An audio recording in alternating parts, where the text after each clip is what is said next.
নগাঁও কাগজ কলে এক নতুন ৰূপ পাব, এক অভিলাষী প্ৰকল্প সমগ্ৰ ভাৰতৰ ভিতৰতে। গতিকে এই ক্ষেত্ৰত মোৰ লগত উপস্থিত আছে মন্ত্ৰী পীযুষ হাজৰিকা। তেখেতে এই ক্ষেত্ৰখন বৰ্তমান পৰ্যবেক্ষণ কৰিবলৈ আহিছে। এটা খুব ভাল খবৰ। যোৱাকালি আমাৰ কাৰণে এটা খুব ভাল খবৰ আহিলে। ইয়াতে আমাৰ এইটো যি জাগিৰোড পেপাৰ মিল আছিলে বা নগাঁও কাগজ কল আছিলে, সেই কাগজ কলটো বন্ধ হৈ থাকিল। কিন্তু ডক্টৰ হিমন্ত বিশ্ব শৰ্মা ডাঙৰীয়াই অতি বিচক্ষণতাৰে ইয়াৰ মানুহখিনিকো বচালে আৰু এই জেগাটোত এই মিল প্ৰাংগণত কিবা এটা কৰাৰ আশুসু দিয়া প্ৰচেষ্টা ল'লে। আৰু সেই প্ৰচেষ্টাক কোনে সহায় কৰিলে? দেশৰ যশস্বী প্ৰধানমন্ত্ৰী নৰেন্দ্ৰ মোদী ডাঙৰীয়াই সহায় কৰিলে। আৰু নৰেন্দ্ৰ মোদী ডাঙৰীয়াৰ প্ৰত্যক্ষ হস্তক্ষেপত ইয়ালৈকে টাটা চান্সে এটা ইণ্ডাষ্ট্ৰী আনিবলৈকে চেষ্টা কৰিছে বা কালি ফাইনেল হৈ গ'ল। এইটো এটা ছেমি কণ্ডাক্টৰ বা চিপছ বনোৱা ইণ্ডাষ্ট্ৰী হ'ব। এই 27,000 কোটি টকাৰ ইনভেষ্টমেণ্ট হয়তো উত্তৰ পূৰ্বাঞ্চলৰ কেতিয়াও হোৱাই নাই, ক'ৰবাত আমি শুনাই নাই। 500, 700, 1000 কোটি টকা শুনো, এনেকৈ 27,000 কোটি টকাৰ প্ৰাইভেট ইনভেষ্টমেণ্ট কেতিয়াও অহা নাছিলে।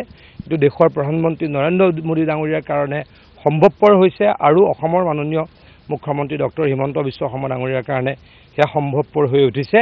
জাগিৰোডত এই কামখিনি হ'ব, জাগিৰোডত ইণ্ডাষ্ট্ৰী হ'ব, জাগিৰোডখনে নতুনকৈ প্ৰাণ পাই উঠিব। জাগিৰোড সমষ্টিৰ বিধায়ক হিচাপে মই অত্যন্ত আনন্দিত, অত্যন্ত গৌৰৱান্বিত যে আমাৰ জাগিৰোডখনত এটা বিশেষ কাৰ্যসূচী বা বিশেষ অনুষ্ঠান গঢ় ল'বলৈকে আগবাঢ়িছে।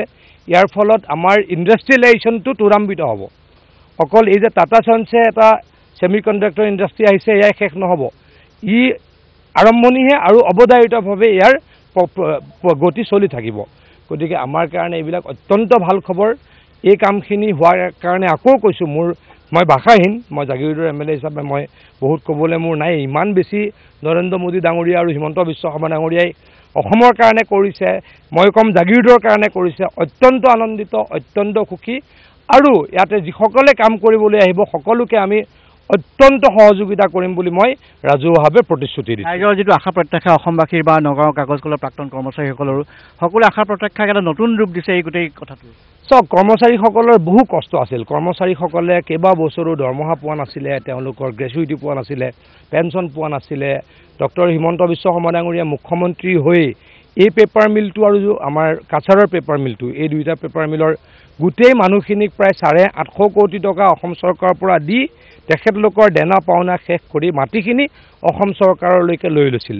আৰু অসম চৰকাৰে এতিয়া টাটা চান্সক দিব। টাটা চান্সে 27,000 কোটি টকাৰ ইনভেষ্টমেণ্ট আমাৰ এই জাগিৰোডলৈকে অসমলৈকে লৈ আহিব। কেইবা হাজাৰৰো মানুহ প্ৰত্যক্ষভাৱে ইয়াতে নিয়োজিত হ'ব, পৰোক্ষভাৱে বহু হাজাৰ মানুহ ইয়াৰ লগত জড়িত হ'ব। মুঠৰ ওপৰত অকল জাগিৰোড নহয়, অসমৰ অৱস্থা সলনি হৈ যাব ব্যাপকভাৱে।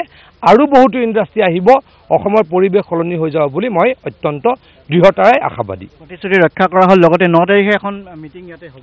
চাওক, আমি এতিয়ালৈকে ফাইনেল হোৱা নাই। প্ৰধানমন্ত্ৰী ডাঙৰীয়া 9 তাৰিখে অসমত থাকিব। গতিকে আমি আশা ৰাখিছোঁ জাগিৰোডলৈকো তেখেত আহিব নেকি। সেইকাৰণে মুখ্যমন্ত্ৰী ডাঙৰীয়াৰ নিৰ্দেশত মই ইয়াত আহি উপস্থিত হৈছোঁ। যদি প্ৰধানমন্ত্ৰী ডাঙৰীয়া আহে, ইয়াতো আমি বিশাল আয়োজনেৰে প্ৰধানমন্ত্ৰী ডাঙৰীয়াক আদৰণি জনাম, তেখেতক আমি সন্মান প্ৰদৰ্শন কৰিম।